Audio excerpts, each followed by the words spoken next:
तो आज की क्लास में बच्चों हम सब बेसिक कॉन्सेप्ट ऑफ केमिस्ट्री के लास्ट टॉपिक पे चलते हैं, एम्पिरिकल एंड मॉलिक्यूलर फार्मूला। तो सब बच्चों को केमिकल फार्मूला तो पता ही है क्या होता है। केमिकल फार्मूला क्या होता है? किसी भी सब्सटेंस के मॉलिक्यूल का,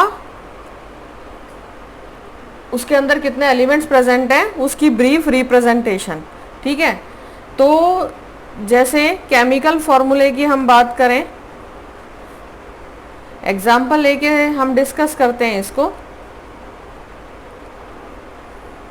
ठीक है, ये क्या है बच्चों? ब्रीफ रिप्रेजेंटेशन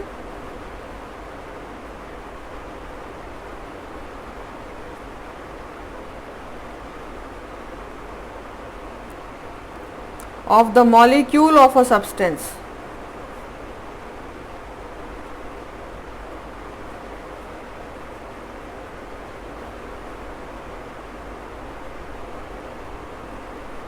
ठीक है, देखिए जैसे हम एग्जाम्पल लेते हैं कैल्शियम कार्बोनेट।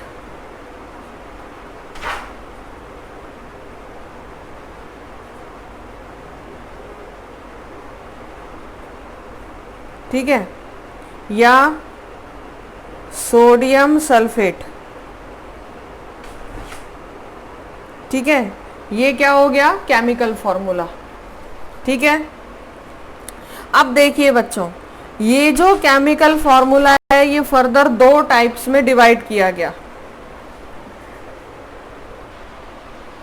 ठीक है, तो ये जो केमिकल फॉर्मूला है इसको हम फिर फर्दर दो टाइप्स में डिवाइड करते हैं। ठीक है, क्या क्या टाइप्स हो गए ये केमिकल फॉर्मूला?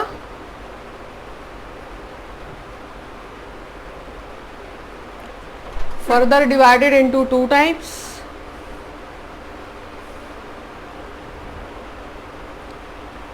Empirical formula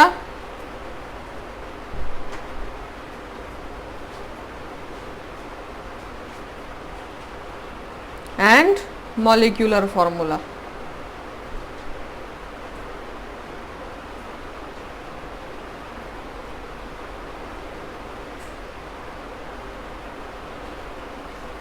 ठीक है, तो एम्पिरिकल फॉर्मूला क्या होता है बच्चों? एम्पिरिकल फॉर्मूला किसी भी कंपाउंड का वो फॉर्मूला है जो कि सिंपल होल नंबर रेशो देता है उन एटम्स की जो कि वेरियस एलिमेंट्स में प्रेजेंट है।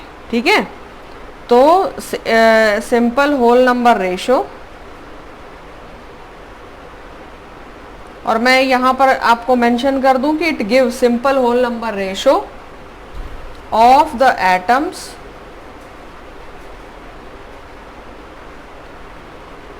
Of various elements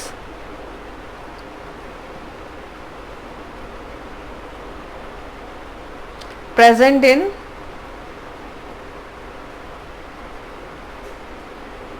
one molecule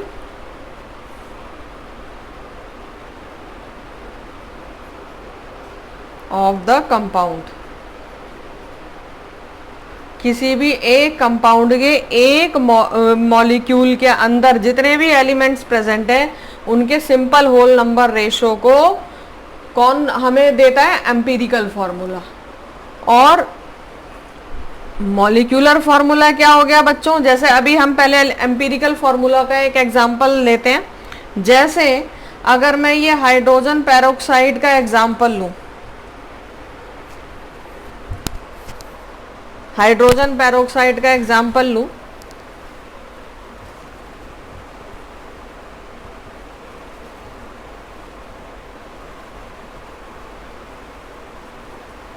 ठीक है। अब है हाइड्रोजन पेरोक्साइड को अगर आप एम्पिरिकल फॉर्मूले की उसके इसके एम्पिरिकल फॉर्मूले के फॉर्म में एक्सप्रेस करना चाहते हैं तो हम क्या करेंगे? इनके एक कॉमन फैक्टर, क्या है कॉमन फैक्टर बच्चों इस फॉर्मूले में? 2। ठीक है, तो इस कॉमन फैक्टर को हमें बाहर लेना पड़ेगा। ठीक, अब हम इसको बाहर लेते हैं तो जो सिंपल होल नंबर रेशो बनेगी वो क्या बन जाएगी 1:1। तो जो एम्पिरिकल फॉर्मूला होगा, एम्पिरिकल फॉर्मूला जो होगा बच्चों, वो क्या बन जाएगा इनका HO। ठीक है, इतना क्लियर होता है आपको। अब यहां पर देखिए मॉलिक्यूलर फॉर्मूला। मॉलिक्यूलर फॉर्मूला क्या होता है? मॉलिक्यूलर फॉर्मूला जो होता है वो एक्चुअल रेशो देता है उन एटम्स का जो कि वेरियस एलिमेंट्स में प्रेजेंट है किसी भी एक कंपाउंड के मॉलिक्यूल में। तो gives actual ratio of the atoms of various elements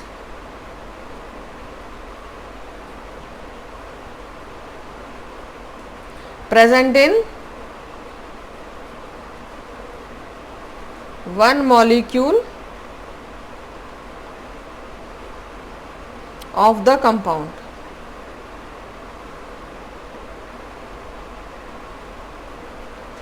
ठीक है, तो आई होप आपको मॉलिक्यूलर फॉर्मूला और एम्पिरिकल फॉर्मूला अच्छे से क्लियर हो गया। अभी एग्जाम्पल लेते हैं मॉलिक्यूलर फॉर्मूले में।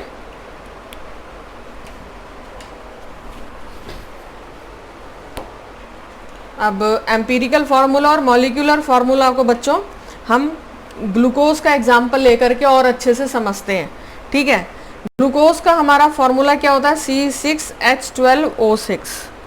ठीक, अब देखिए इसका मुझे एम्पिरिकल फार्मूला निकालना है तो मैं क्या करूँगी, सिंपलेस्ट होल नंबर रेशो निकालूंगी इसका।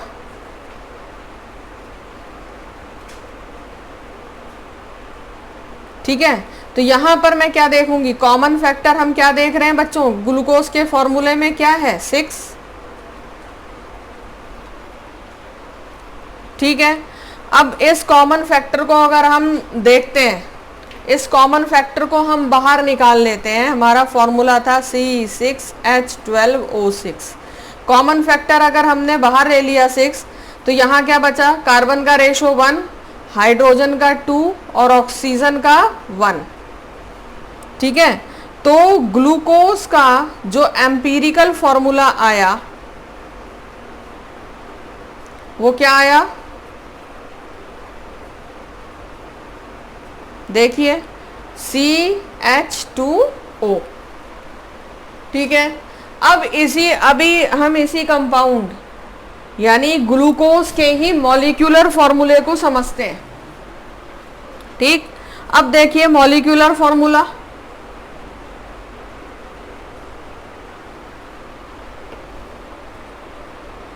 मॉलिक्यूलर फॉर्मूला ऑफ ग्लूकोज क्या होता है, देखिए यहां पर हमने लिखा C6H12O6। ठीक है, तो जब भी हम मॉलिक्यूलर फॉर्मूला लिखते हैं तो हमें कोई भी कॉमन फैक्टर को रिमूव नहीं करना।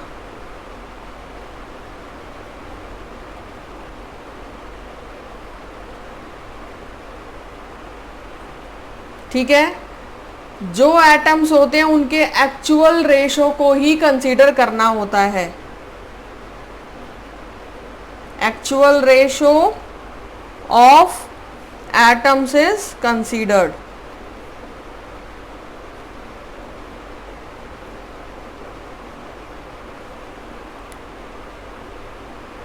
ठीक है, तो मॉलिक्यूलर फॉर्मूला क्या हो जाएगा, एक्चुअल जो रेशो है, मॉलिक्यूलर फॉर्मूला ग्लूकोज का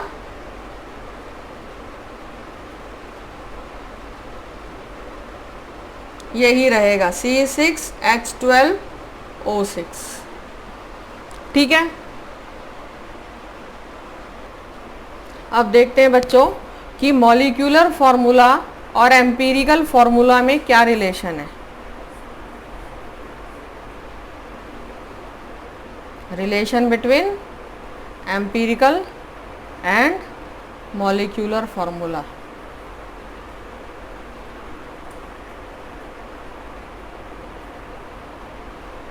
ठीक है, तो देखिए याद रखना है आपको कि जो मॉलिक्यूलर फॉर्मूला होता है is equals to n into empirical formula.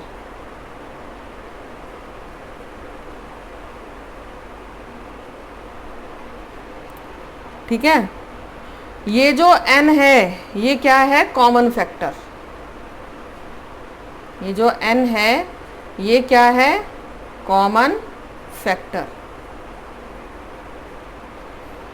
ठीक है, अब ये जो n की वैल्यू होती है ये 1 2 3 4 अप टू इन्फिनिटी हो सकती है। ठीक है, अगर n 1 है तो अगर n 1 है तो मॉलिक्यूलर फॉर्मूला एम्पीरिकल फॉर्मूले के इक्वल हो जाएगा। ठीक है, तो अब देखते हैं बच्चों कि एम्पीरिकल फॉर्मूला किस तरह से हम निकालते हैं। देखिए, डिटर्मिनेशन ऑफ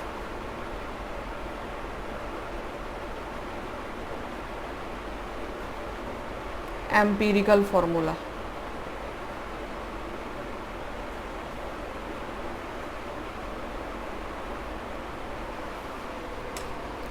ठीक है, किसी भी गिवन कंपाउंड के, तो मैं ये स्टेप में आपको लिखवा रही हूँ, आप एज इट इज करेंगे तो कभी भी कोई मिस्टेक नहीं होगी। सबसे पहले बच्चों right the percentage of different elements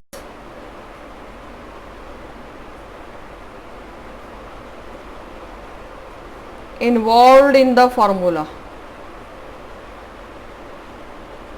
उस फॉर्मूले में जो डिफरेंट एलिमेंट्स होंगे उनकी आपको परसेंटेज लिखनी होगी। ठीक है, ठीक है, या तो परसेंटेज आपको गिवन होगी या अगर गिवन नहीं है तो you have to calculate it. इसके बाद सेकंड स्टेप में जो परसेंटेज होगी, divide the percentage of each element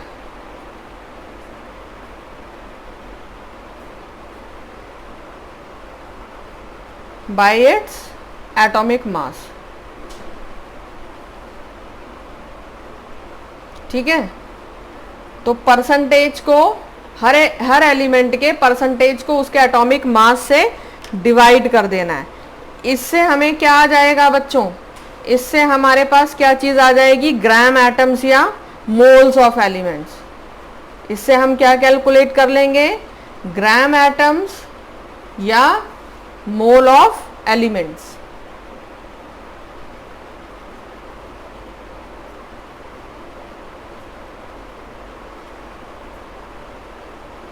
ठीक है, अब देखिए ये ग्राम एटम्स या मोल्स हम कैसे कैलकुलेट कर रहे हैं।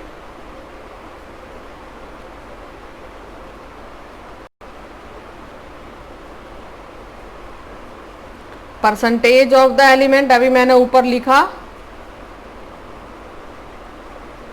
Divided by atomic mass of the element, atomic mass of the element in grams. ठीक है, इस तरह से आप ग्राम एटम्स या मोल्स कैलकुलेट कर लेंगे। ग्राम एटम्स या मोल्स कैलकुलेट करने के बाद बच्चों स्टेप 3, स्टेप 3 क्या कर देना है, जो ग्राम एटम्स या मोल्स आए डिफरेंट एलिमेंट्स को, उनको उन सब में स्मॉलेस्ट नंबर से डिवाइड करना है। अभी एक एग्जांपल लेकर के करेंगे, पहले मैं स्टेप्स लिखवा रही हूं आपको। Divide the gram atoms or moles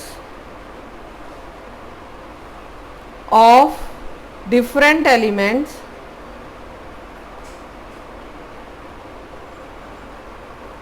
by the smallest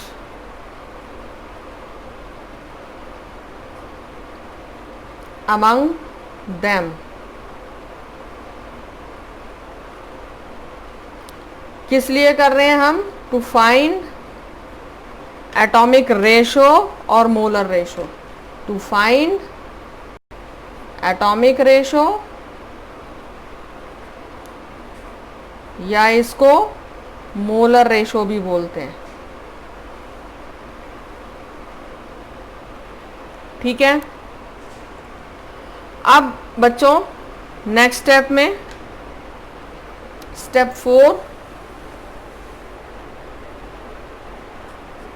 next step में क्या करना है कि ये जो एटॉमिक और मोलर रेशो आई है इसको हमने नियरेस्ट होल नंबर के फॉर्म में रेज कर देना है। ठीक है, रेज द एटॉमिक और molar ratio of the elements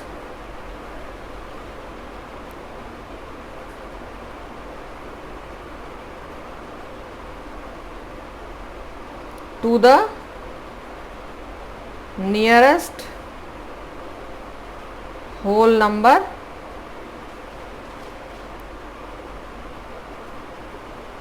ठीक है। और कई बार ये होल नंबर के फॉर्म में लिखने के लिए आपको उस नंबर को एक नियरेस्ट सुटेबल इंटीजर से मल्टीप्लाई करना पड़ता है। ठीक है, तो ये भी मैं यहाँ मेंशन कर दे रही हूँ। इफ नेसेसरी मल्टीप्लाई बाय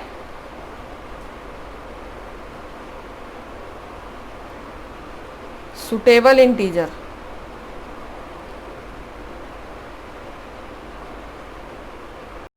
ठीक है, तो इससे हमें क्या मिल जाएगा?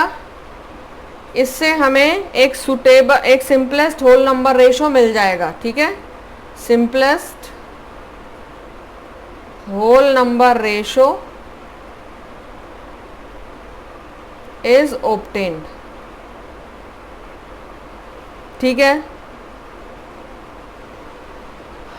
इसके बाद नेक्स्ट में एम्पिरिकल फॉर्मूले में याद रखिएगा कि फ्रैक्शनल रेशो नहीं आनी चाहिए, सिंपल होल नंबर रेशो होना चाहिए। ठीक है, इसके बाद आता है स्टेप 5। फिर हमें क्या करना है? इन ऑर्डर टू, अब एम्पिरिकल फॉर्मूले को एक्सप्रेस करना है। ठीक है, किसी भी कंपाउंड के एम्पिरिकल फॉर्मूले को एक्सप्रेस करना है। तो in order to express empirical formula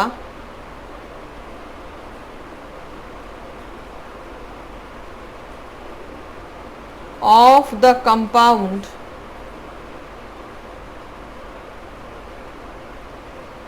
आपको क्या करना पड़ेगा? सिंबल्स लिखने पड़ेंगे एलिमेंट्स के। तो right the symbols of the elements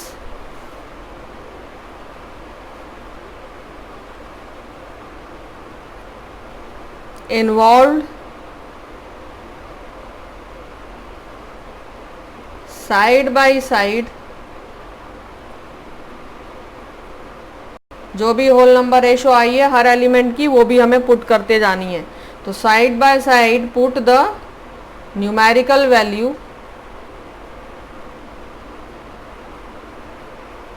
of simplest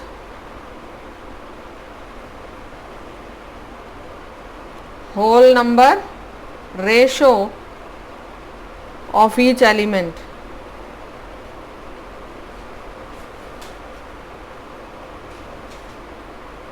at the right hand,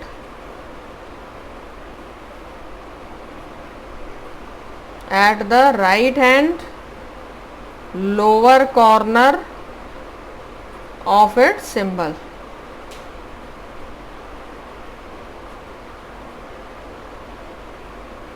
ठीक है, तो चलिए अब एक दो न्यूमेरिकल कर लेते हैं इसी कॉन्सेप्ट पर।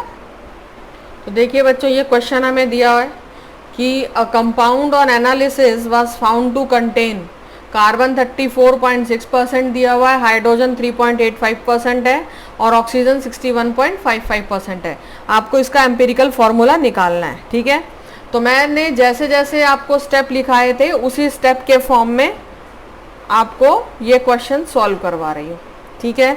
सबसे पहले स्टेप 1 में क्या था, calculation of simplest whole number ratio of the elements, ठीक है। जो एलिमेंट्स प्रेजेंट है उनके सिंपल होल नंबर रेशो को हमें कैलकुलेट करना है। तो इसके लिए हम सबसे पहले क्या करते हैं बच्चों, एक टेबल बना लेते हैं। ये एलिमेंट हो गया, ठीक है। फिर percentage atomic mass, gram atomic mass, फिर एटॉमिक रेशो और सिंपल होल नंबर रेशो, ठीक है। ये हमने क्या बना ली, टेबल बना ली, ठीक है। तो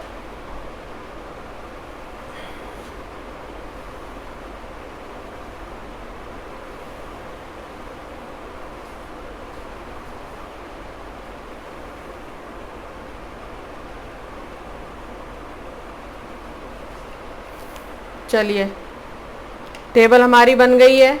अब हम एलिमेंट्स लिखते हैं, कौन कौन से एलिमेंट्स हमें गिवन थे। तो यहाँ पर carbon, hydrogen and oxygen given है हमें, ठीक है। ये लिख लिया हमने। अब देखिए कार्बन की परसेंटेज हमें क्या गिवन है क्वेश्चन में, 34.6%, हाइड्रोजन की 3.85% और ऑक्सीजन की 61.55%, ठीक है। फिर एटॉमिक मास कितना होता है कार्बन का, 12 हमें याद होना चाहिए, हाइड्रोजन का होता है 1 और ऑक्सीजन का 16, ठीक है। ग्राम एटॉमिक मास मैंने आपको क्या बताया था, परसेंटेज को डिवाइड कर देंगे एटॉमिक मास से, ठीक है। इसको मोल्स भी बोलते हैं या ग्राम एटम्स भी बोलते हैं, ठीक। ये मैंने यहाँ ग्राम एटम्स, एटॉमिक मास नहीं है ये। तो क्या कर देना है, percentage divided by atomic mass. फिर यहाँ पर percentage divided by atomic mass, percentage divided by atomic mass. अब इसको आप कैलकुलेट करेंगे तो यहाँ आएगा 2.88, इधर 3.85 ही रहेगा और ऑक्सीजन का आ जाता है बच्चों, ऑक्सीजन का भी आ जाएगा 3.85, ठीक है। अब हमें मोलर रेशो निकालनी है, ठीक। तो इन सब में जो सबसे स्मॉलेस्ट होता है बच्चों, ग्राम एटम्स में, मोल्स में जो सबसे स्मॉलेस्ट होगा उसी से सबको डिवाइड कर देंगे। जैसे यहाँ पर 2 इसमें सबसे स्मॉलेस्ट ग्राम एटम या मोल्स की वैल्यू किसकी है, कार्बन की 2.88, तो सभी को 2.88 से डिवाइड कर देंगे। 3.85 डिवाइडेड बाई 2.88, यहाँ भी ये 3.85 आया है, 3.85 डिवाइडेड बाई 2.88, ठीक है। यहाँ डिवाइड करेंगे बच्चों तो ये क्या आ जाता है 1, ठीक है। इसको डिवाइड करेंगे तो ये बच्चों आता है 1.337, या अगर फ्रैक्शन में देखेंगे तो 4/3, ठीक है। और यहाँ पर, यहाँ भी 1.337 और 4/3, ठीक है। अब देखिए सिंपल होल नंबर रेशो 4/3 है, 4/3 है, तो मैं क्या करूंगी, सभी को 3 से मल्टीप्लाई करूंगी तो होल नंबर रेशो मिल जाएगी। मैं 4/3 को अगर 3 से इंटू कर दूं तो क्या होगा, मुझे होल नंबर रेशो मिल जाएगी। तो इसके लिए मुझे ये सभी एलिमेंट्स को 3 से इंटू करना पड़ेगा। तो 1 को 3 से इंटू किया 3, यहाँ 4/3 को इंटू किया 3 से तो 4 आया, और यहाँ भी सिमिलरली 4 आ गया। ठीक है, तो लास्ट स्टेप क्या हो गया बच्चों, जो सिंपल होल नंबर रेशोज थे, कार्बन, हाइड्रोजन एंड ऑक्सीजन, कितना आया, कार्बन का 3, हाइड्रोजन का 4 एंड ऑक्सीजन का 4। बस अब कुछ नहीं करना, एम्पिरिकल फॉर्मूला लिखने के लिए एम्पिरिकल फॉर्मूला क्या हो जाएगा,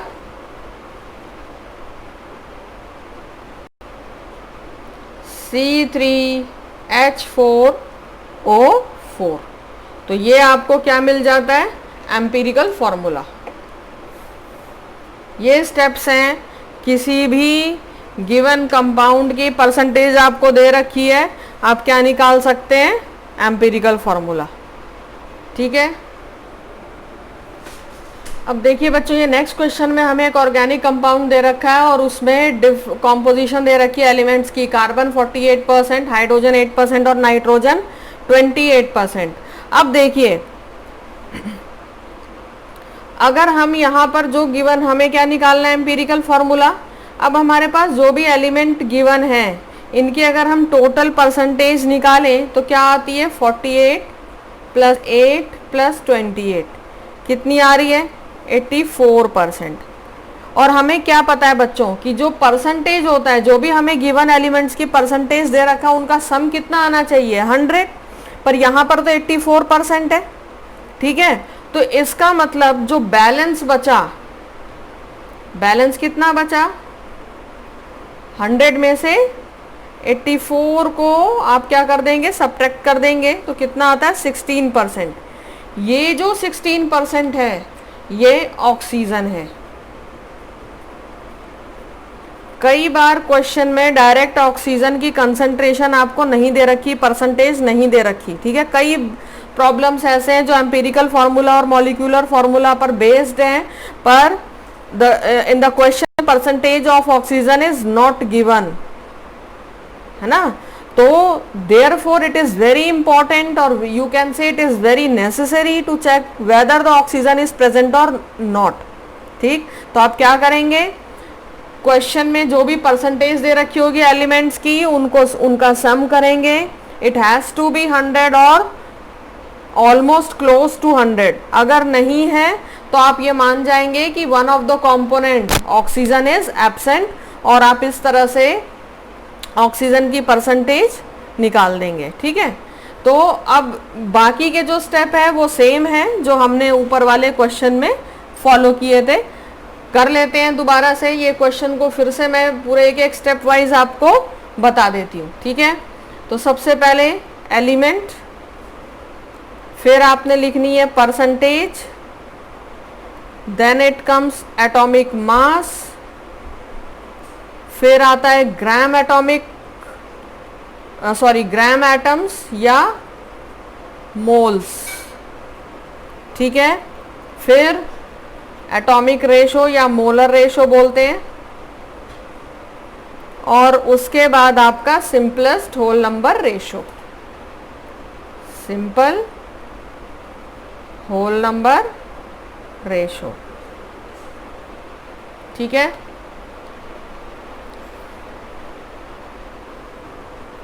हम टेबल फॉर्म कर लेते हैं। ये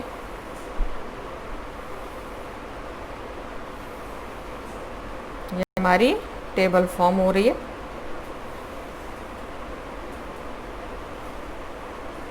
चलिए, अब हमें क्या क्या गिवन थे, कार्बन, जो एलिमेंट्स गिवन है लिख लेंगे, कार्बन, देन हाइड्रोजन, नाइट्रोजन, और जो हमें गिवन नहीं था, जो हिडन फॉर्म में था, वो क्या था, ऑक्सीजन। ठीक है, अब चलिए एक एक एलिमेंट की परसेंटेज और आगे की कैलकुलेशन देखते हैं। ये 48% दे रखा था हमें। एटॉमिक मास कार्बन का 12 होता है। ग्राम एटम्स कैसे निकालेंगे परसेंटेज को, एटॉमिक मास से डिवाइड कर देंगे, ये कितना आ जाता है, 4। ठीक है, एटॉमिक रेशो अभी नहीं निकाल पाएंगे आप, पहले आपको इतने पार्ट को करना होगा सबके। ठीक है, तो अब आ जाते हैं हाइड्रोजन पे। हाइड्रोजन की परसेंटेज हमें 8 दे रखी है, एटॉमिक मास 1 होता है, gram atomic mass 8/1 that is 8। फिर आ जाते हैं नाइट्रोजन पे। नाइट्रोजन की परसेंटेज हमें क्वेश्चन में दे रखी है 28। एटॉमिक मास कितना होता है नाइट्रोजन का 4, और यहाँ पर ग्राम एटम्स आ जाएंगे 28/14, सॉरी एटॉमिक मास 14 होता है 2। ठीक है, ऑक्सीजन पर आते हैं। ऑक्सीजन हमारा परसेंटेज हमने निकाली थी 16, एटॉमिक मास 16, और ग्राम एटम्स कितने होंगे 16/16 दैट इज इक्वल्स टू 1।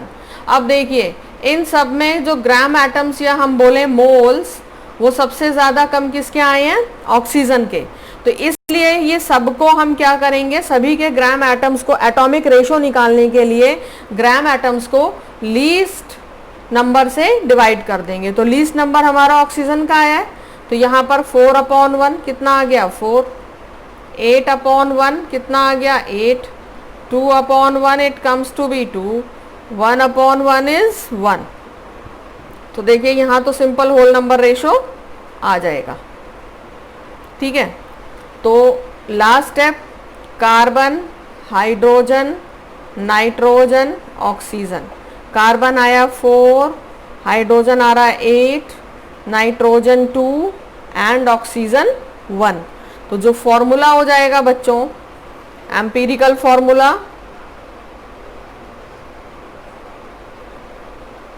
क्या हो जाता है, C4H8N2NO। ठीक है, ये एम्पिरिकल फॉर्मूला हो गया। ठीक है, इस तरह से ये क्वेश्चंस आपको करने हैं।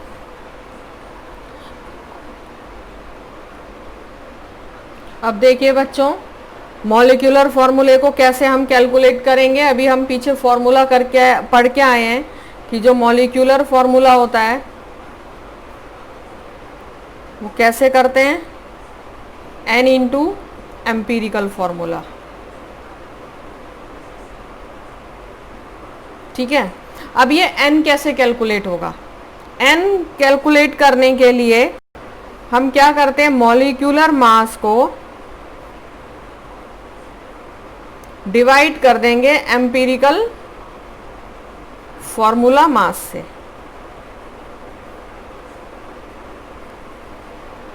ठीक है,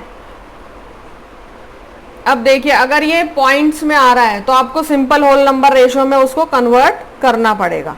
ठीक है, जैसे एक क्वेश्चन लेते हैं, तो देखिए अब आपको क्वेश्चन में क्या दे रखा है, a compound contains 42.3913% potassium, 15.2173% iron, 19.5652% carbon and 22.8260% nitrogen. Molecular mass दे रखा है इस कंपाउंड का 368 यूनिट्स, और आपको मॉलिक्यूलर फॉर्मूला निकालना है। तो सबसे पहले वही स्टेप्स जो हमने एम्पिरिकल फॉर्मूले के लिए किए थे, पोटेशियम, फेरस, कार्बन और नाइट्रोजन हम लिख लेते हैं। ठीक है, परसेंटेज कितनी दे रखी है पोटेशियम की 42.3913, एटॉमिक मास कितना होता है 39, ग्राम एटॉमिक मास की कैलकुलेशन, डिवाइड कर देंगे दोनों को, यह आ जाता है 1.087। ठीक है, फेरस 15.2173, फेरस का एटॉमिक मास आयरन का 56, आप लोगों को याद हो चुका होगा अब तक। 15.2173 डिवाइडेड बाय 56 कितना आता है 0.2717। ठीक है, इसके बाद कार्बन, कार्बन है 19.5652%।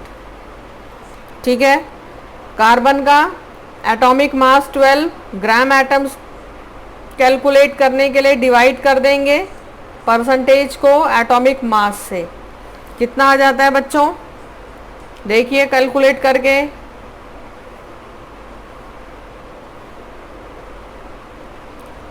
ये आ जाएगा 1.630। ठीक है, तो क्या क्या आई हमारी वैल्यू? पोटेशियम की 1.087,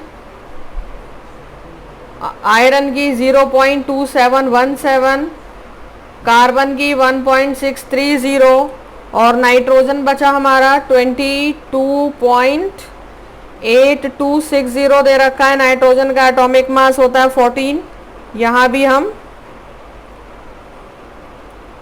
ग्राम एटम्स की कैलकुलेशन करेंगे, तो यहाँ आ जाता है ये भी 1.630। तो नाइट्रोजन के ग्राम एटम्स भी कितने आ रहे हैं? 1.630। ठीक है, अब टर्न आती है बच्चों एटॉमिक रेशो कैलकुलेट करने की। तो देखिए सबसे सिंपल, सबसे लोएस्ट रेशो क्या आ रही है आपकी इस टेबल में? 0.2717 सबसे लोएस्ट है, इसी से सबको डिवाइड कर देंगे।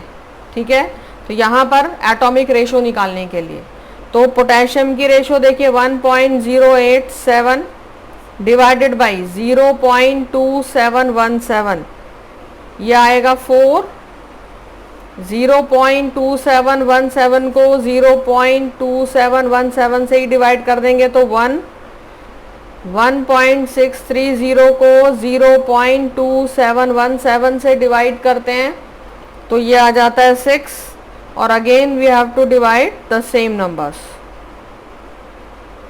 कितना आता है? 6।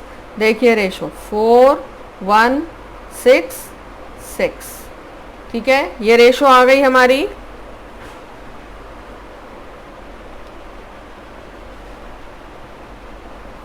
एम्पिरिकल फॉर्मूला लिखने के लिए कुछ नहीं करना, एलिमेंट्स के नाम सिंबल्स अलोंग विद देयर जो रेशो आई है। तो एलिमेंट हमारे थे पोटेशियम, आयरन, फिर कार्बन, फिर नाइट्रोजन। पोटेशियम की रेशो आई थी 4, आयरन 1 था, कार्बन आया 6 एंड नाइट्रोजन आया 6। ठीक है, अब हमें अगर हमें सिर्फ एम्पिरिकल फॉर्मूला निकालने के लिए बोला गया होता है तो यही हमारा लास्ट स्टेप था बच्चों, लेकिन अभी क्या बोला? हमें मॉलिक्यूलर फॉर्मूला भी निकालने के लिए बोला है। ठीक है, तो मॉलिक्यूलर फॉर्मूला निकालने के लिए फर्दर और 2 स्टेप्स इंक्रीज हो जाते हैं। यहाँ पर हम क्या करेंगे? मॉलिक्यूलर फॉर्मूला निकालना है, मैं लिख दे रही हूँ। Determination of molecular formula.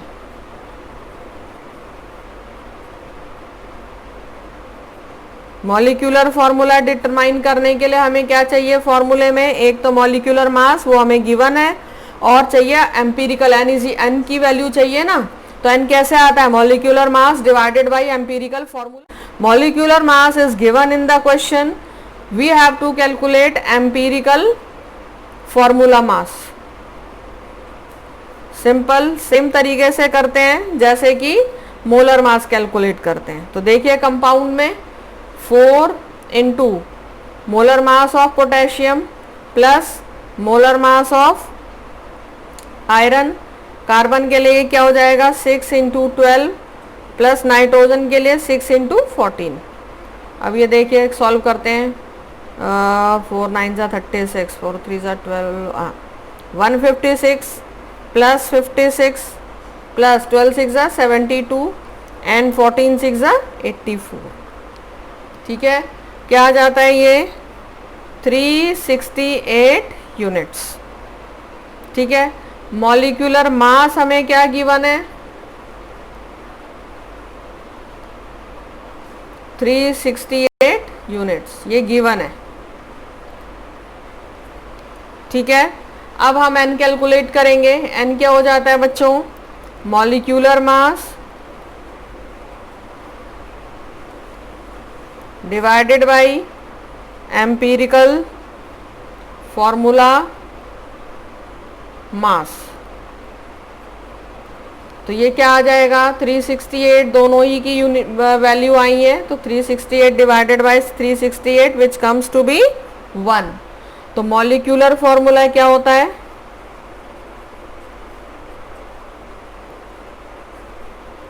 n into empirical formula, ठीक है। तो n तो 1 आया और एम्पिरिकल फॉर्मूला आपका क्या आया था, K4FeC6N6। तो आपका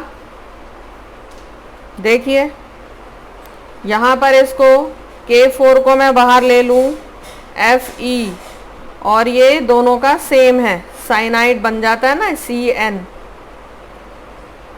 ठीक है।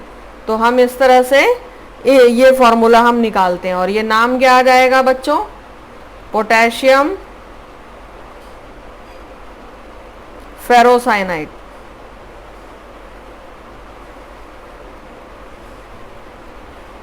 ठीक है। ये जो नेमिंग है इस तरह के कंपाउंड के, कॉम्प्लेक्स कंपाउंड होते हैं जिनको कोऑर्डिनेशन कंपाउंड्स बोला जाता है। इनके नॉमेनक्लेचर को आप क्लास 12th में सीखेंगे। अभी तो जस्ट आप सिंपल फॉर्मूले बनाना सीखिए और इसी के साथ हमारा ये chapter some basic concepts of chemistry खत्म होता है।